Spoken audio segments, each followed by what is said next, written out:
not your courage. Only my ability to see it put to good use. Thank you for your faith in me. I'm not sure I deserve it. I sometimes wonder if I might prefer to risk death alongside the others than ask it of them. But I'm a curse breaker. I swore an oath too. I have a role to play, and I must trust that I'm the right one to play it. You will. In time.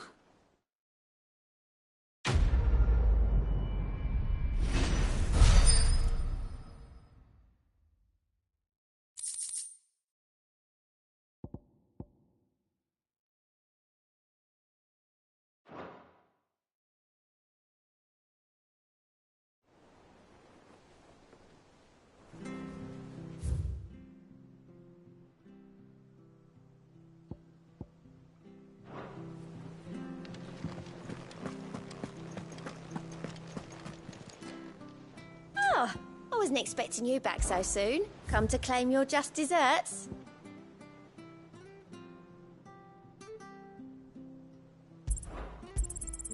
You earned this. Best of luck out there, Sid.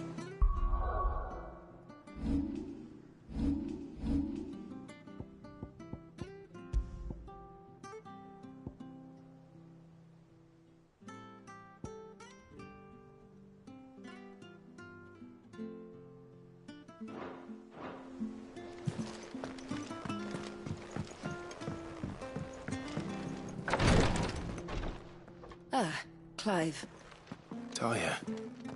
How's Jill? Recovering, but she still needs her rest. Of course. Take good care of her, won't you? I'll do my best. Oh, Gav was looking for you. He said he had something to show you in the shelves. The shelves? Oh, that's right. He went to ask Harpocrates about Torgor. He must have found something.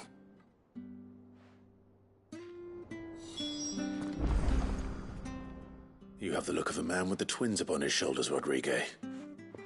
Talia has tasked me with removing a Cursebreaker's brand. But it's my first time and I don't think I can do it. I'm afraid of what happens if I fail. You survived, I know, but there as many die as recover. Is it really worth the risk? You don't need me to answer that.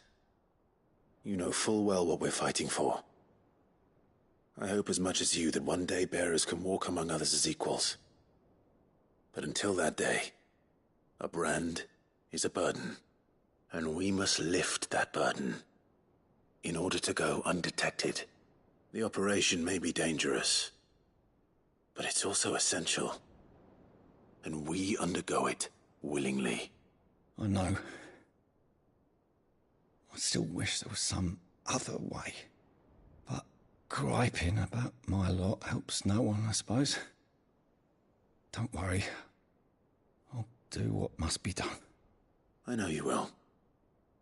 Unfortunately, the first thing that needs doing is the preparation of a draft to dull the pain.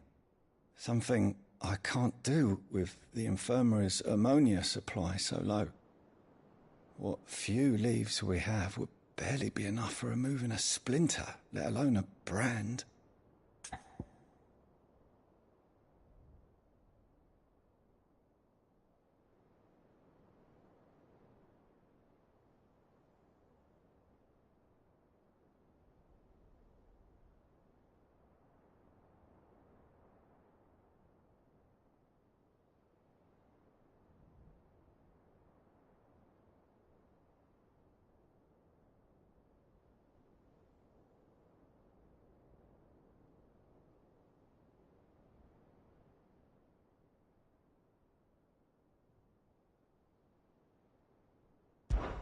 Just tell me what you need. You'll go? Oh, thank you. No one knows Herblord like Talia, and she swears by ammonia for easing pain. It's simple enough to find, if you know where to look. And fortunately for you, I do. Along the river near the village of Amber over in Rosaria. Just search for the bright blue blossoms.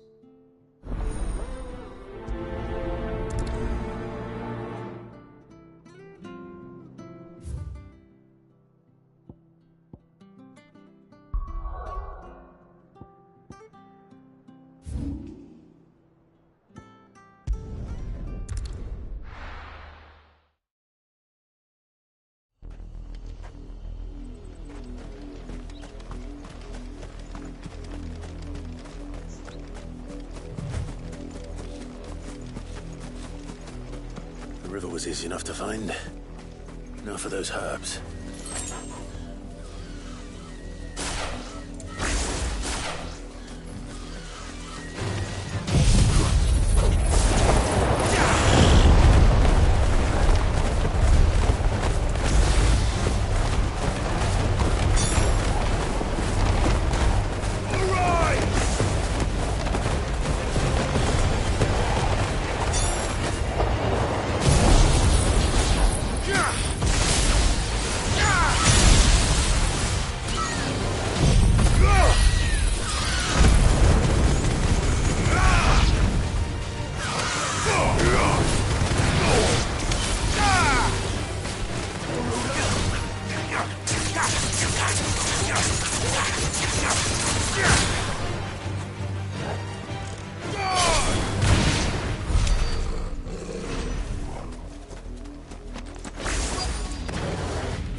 This is the only plant around here with blue flowers. I hope it's the right one.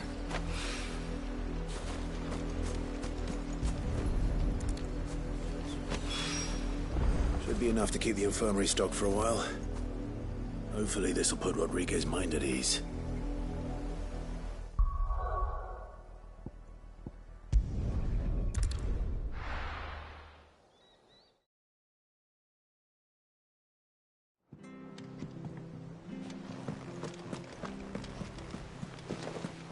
The little uns have been up to their old tricks again.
The little uns have been up to their old tricks again.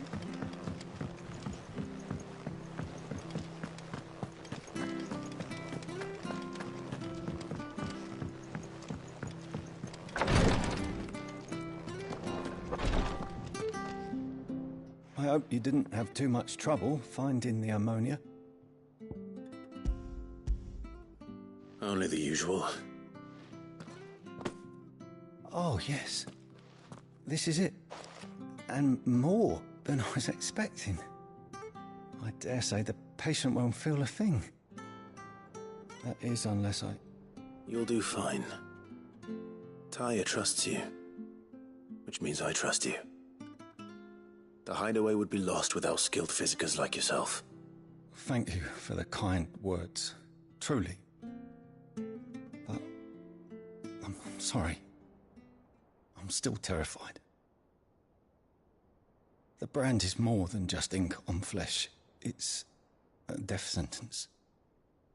Milk of the wyvern tail lurking just below the surface of the skin. One ill-conceived incision, a single slip, and the poison fouls the patient's blood. Failure means death, and even success means tremendous pain.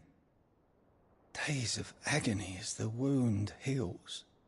I became a physicker to help people, not to kill them. I don't want to kill anyone. Cursebreakers lead hard lives, and the operation is only the beginning. They toil in the shadows, risking life and limb, knowing their efforts will win them neither glory nor acclaim. And yet we never won for volunteers. Why do you think that is? Conviction? They're willing to die? They're willing to fight. To give their lives to create a world where people like us can be more than mere possessions. I know your work isn't easy, but neither is going under the knife. Be a shoulder for your patients to lean on. Stay strong for them. You sound like Taya. Do you know what she once told me? It's natural for a patient to feel like they're suffering in solitude. And it's a physicist's duty to see that they don't. Thank you for helping me remember that. I won't falter. Not again.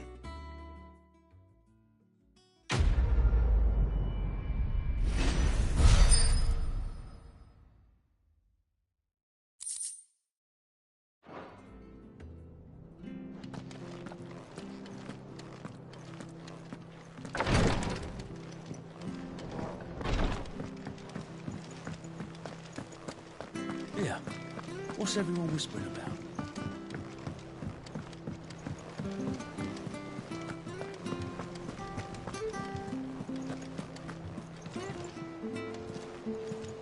Jill looked white as a sheet.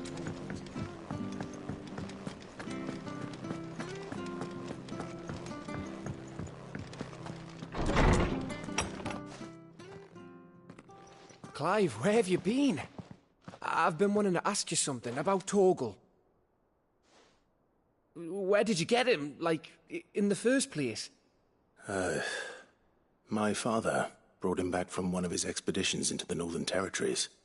They were crossing a snowfield when they heard his cries, and, seeing no sign of his pack, they took him in. What do you reckon, Tomes? It certainly adds weight to the theory.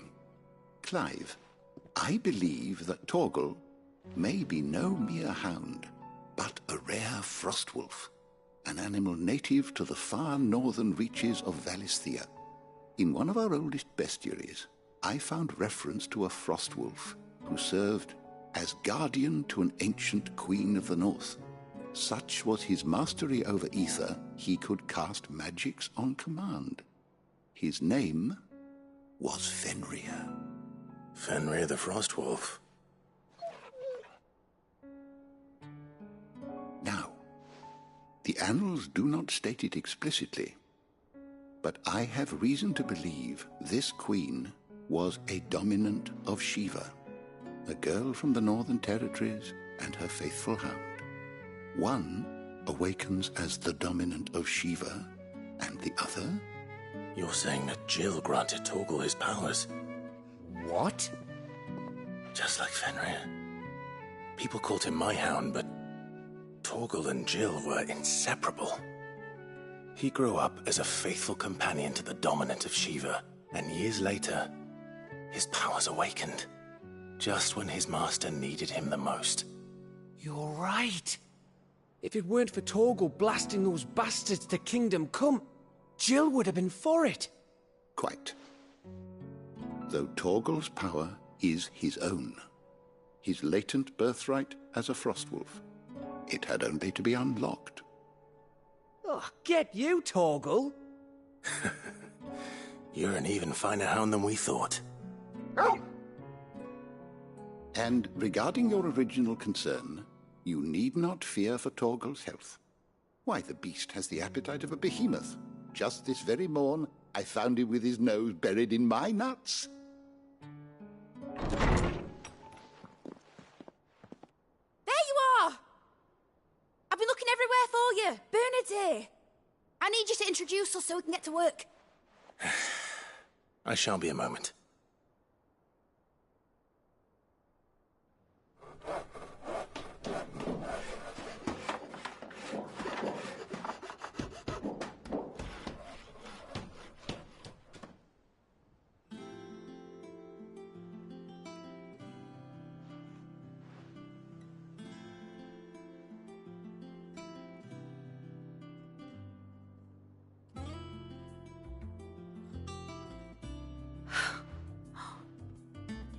Brilliant. It is. Well, I couldn't have done it without you. You and everyone else. But I promise I'll pay you back. I'm gonna work my fingers to the bone for you lot. Starting right now. Just you wait. I'll make wonders like this world's never seen. Then I look forward to seeing them.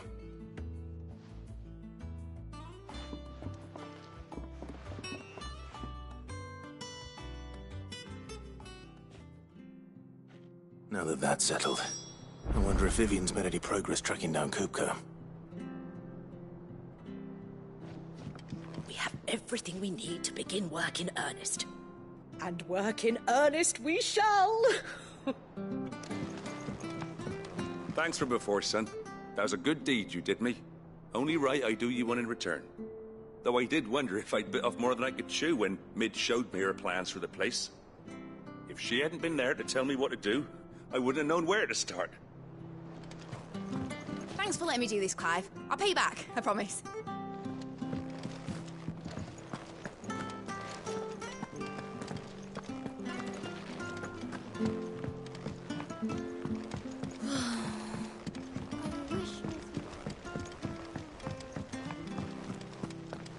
I think I'll wait till Mid's away to take a tour of her.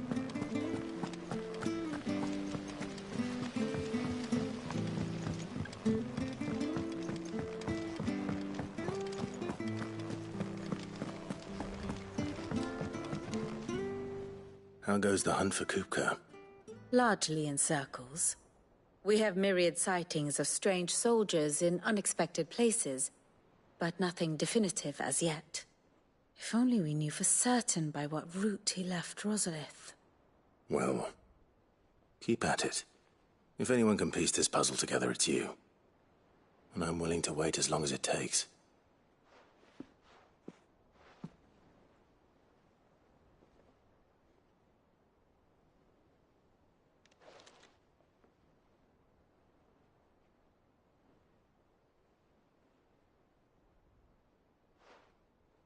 What? Here? Would that be a problem? Do you know, Clive, I believe it a mercy that you didn't inherit your father's throne. Your poor people would surely live in fear of you. You have nothing to worry about on that front. I won't be claiming his crown. That is a relief. Clive, have you got a minute? We, have a guest. A guest?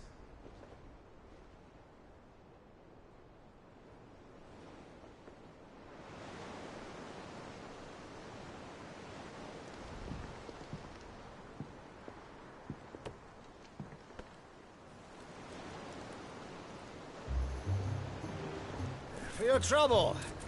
It was a pleasure, in hindsight. Uncle Byron? Clive, my boy! Tap a cask and stoke the ovens for your favourite uncle is here!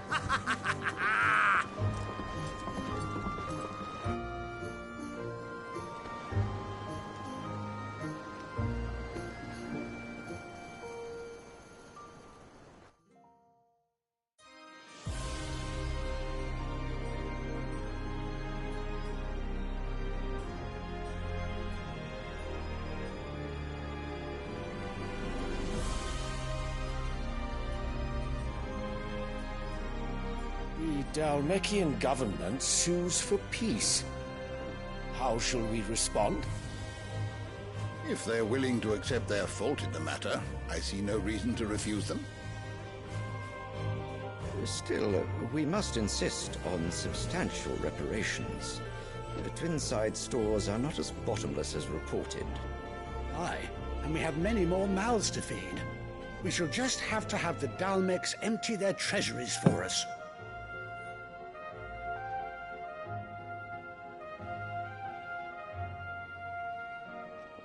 Of course, none of this would have been possible without your timely intervention, Prince Olivier. Indeed, I doubt any of us would have had the courage to trade words with the mighty Titan, nor less the wit to win him over. The Empire owes you a great debt. May the blessing of the crystals go with you, Your Highness. May the blessing of the crystals go with you. Very good.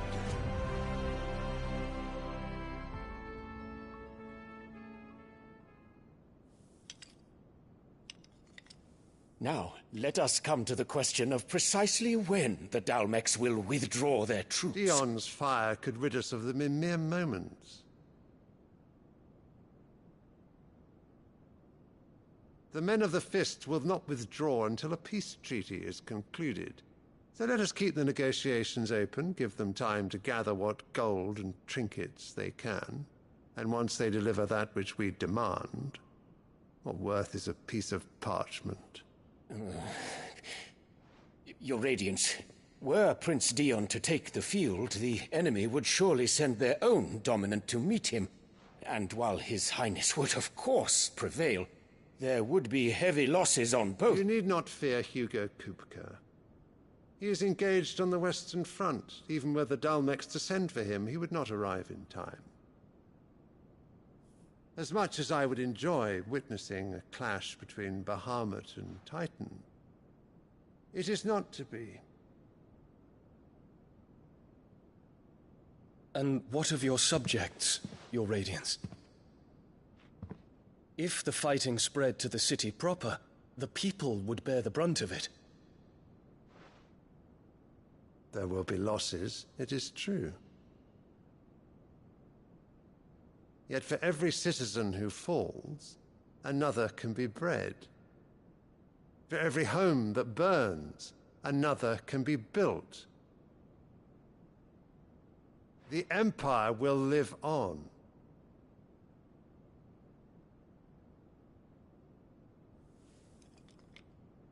Dion? Yes, sire.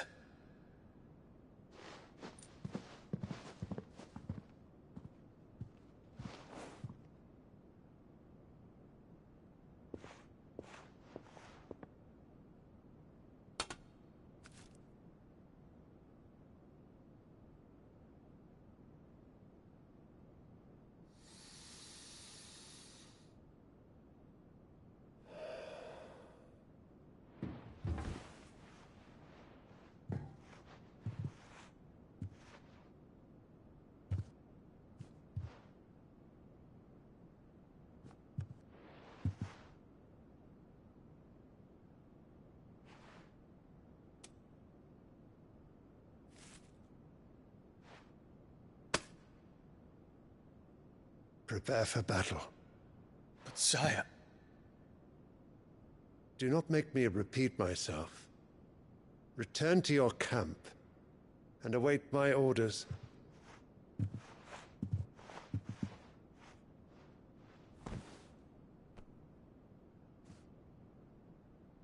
If that is your wish, Your Radiance, I shall depart at once.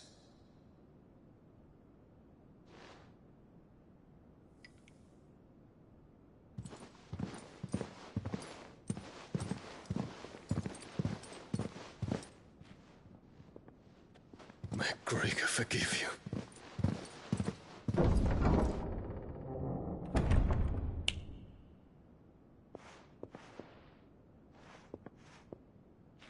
What do the astrologers augur? The stars are in agreement, Your Radiance.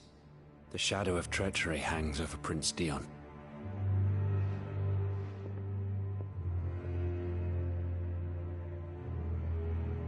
So Annabella's tales were true.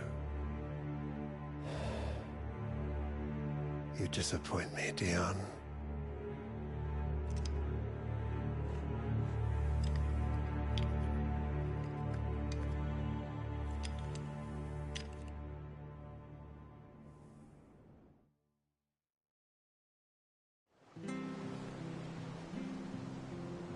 What on earth is Uncle Byron doing here?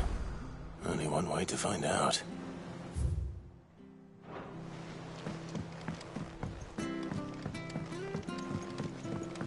The little ones have been up to their old... It's just one thing after another around here.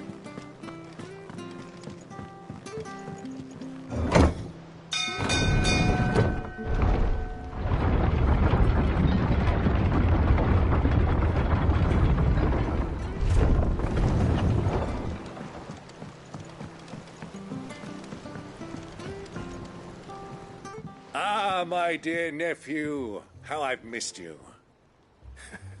How did you find this place, Uncle? Through the good offices of young Sir Wade. He really is the most helpful fellow. As are you, I hear.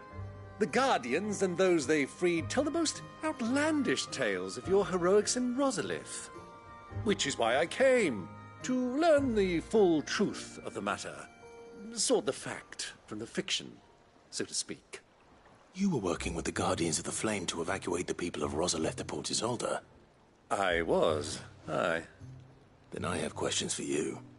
Please, come inside, Uncle. Gladly. You there? There are 2,000 gold talents in those chests. See that they're added to my nephew's coffers, would you? 2,000?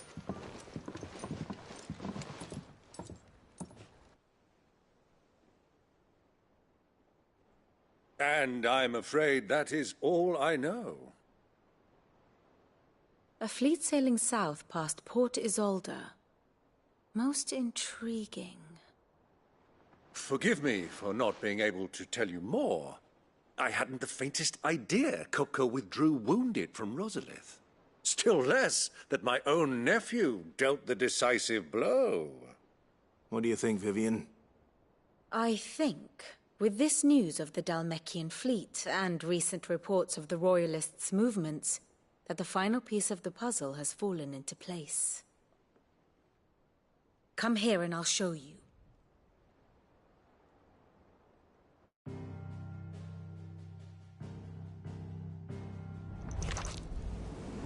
It is known that Kupka's forces entered Rosaria via its unguarded coast. So can the same be said of your visitors from Waloed? Certainly her Royal Navy is famed for the efficiency with which it bears her knights from one battlefield to the next.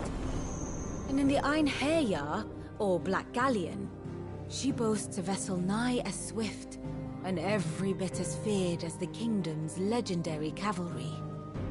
A fitting flagship for a land apart, her naval presence being crucial to her ambitions beyond Ash. Yes, it seems safe to assume that the Royalists did indeed enter Rosaria from the sea. So then, had you a vested interest in Titan's survival, whither would you take him? Why, home to Drake's Fang, a place rich enough in ether to conjure the magics needed to mend his hurts. Or would that not entail an arduous voyage around the southern cape? Let us say that the Royalists did put ashore with a mind to spirit Kupka away from under your very nose. Could that truly have been their plan for him? To load him aboard one of the ships flying Republican colors sighted off the coast near Port Isolde? To spend weeks at sea, being tossed hither and yon by unforgiving waves, his life hanging in the balance? No. The journey would mean Titan's death, and Kupka's faithful creatures would not allow it. So what then was the plan of our Waluda friends? Reports suggest they made not for the coast, but for the desert. And by cutting through the Velcroy, a party traveling light would have Titan back in his bed days before a galley could lurch into port. To wit, it was the Royalists, not the Republicans, who effected Hugo Kupka's safe retreat. I would stake your life on it.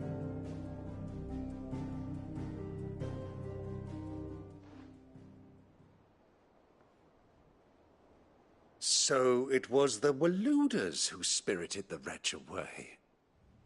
Now I think about it, there was something a little strange about the ships I saw. The men seemed almost crestfallen, as if in mourning, as if they believed, or were made to believe, that their master was dead. You have a keen mind, Lord Rosfield. And you have your answer. To find Kupka, you have merely to follow the Royalist trail across the Velcroy. It may well have gone cold by now, but as they say in the Republic, all roads lead to Drake's Fang. Allow me to accompany you part of the way. As luck would have it, I had intended to journey Canberward on business after visiting you here. The Fang would be but a short detour. I'd be glad of the company. Give me a moment to make ready. I need to tell my friends what we've learned, and where we're going. Very well, but be quick about it, my boy. Time waits for no man.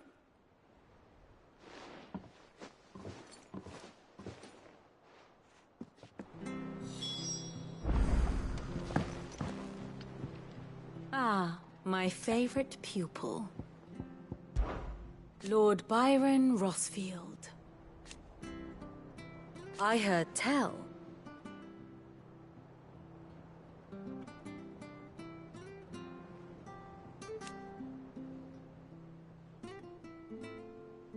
Why?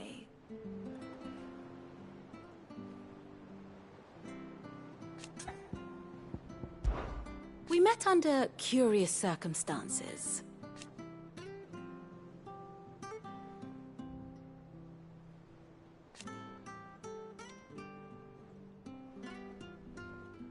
Naturally.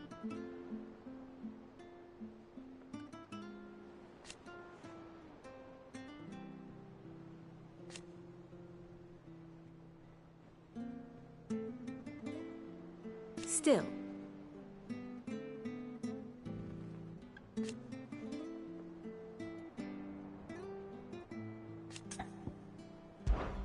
What is it that you wish to learn?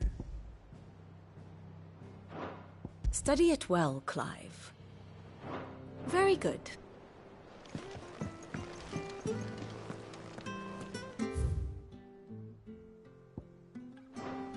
Mid's finished outfitting her little workshop on?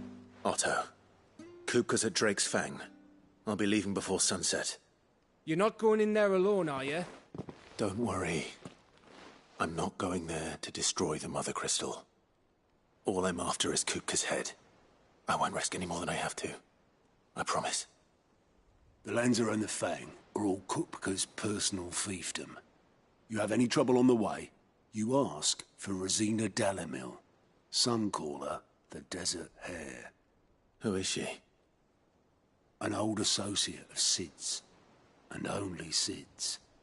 All I know is the name, and that they used to meet at the Dalamil Inn.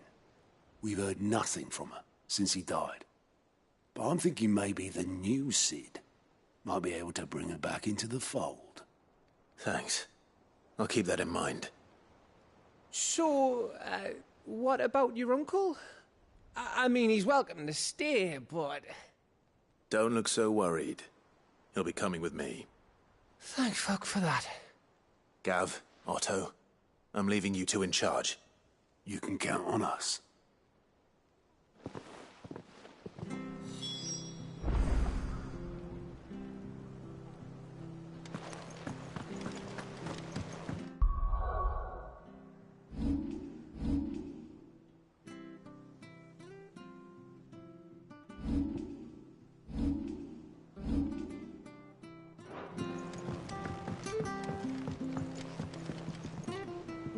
All right, Uncle. I'm ready to depart. Shall we? We shall. Come, let us away to adventure.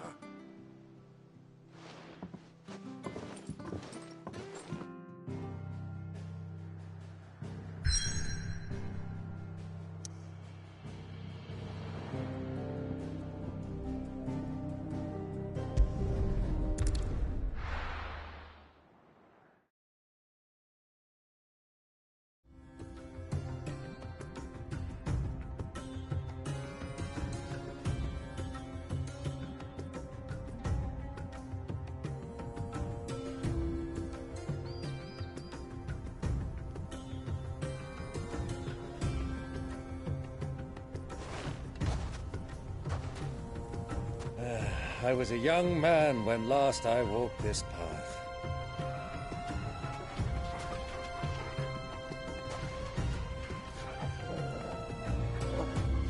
There's an old trading post not far from here. The road to Drake's Fang leads through it. The trading post it is.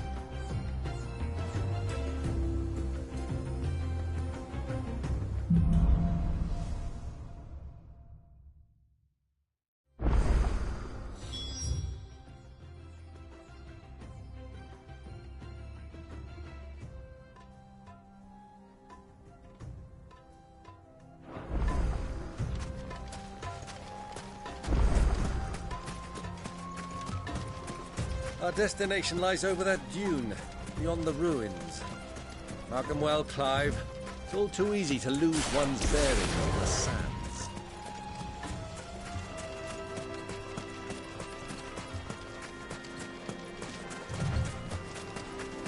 Many years ago, when you were just a boy, you and I rode this way together, accompanying your father on a scouting expedition to Drake's Fang. He let me come with you. I'm not surprised you don't remember. It was just before Joshua was born. You were so eager to be there when your brother arrived that you whipped your chocobo too hard on the journey home and fell from the saddle. I shall never forget how Elwyn fussed over you as you sat in the sand, bawling like a babe.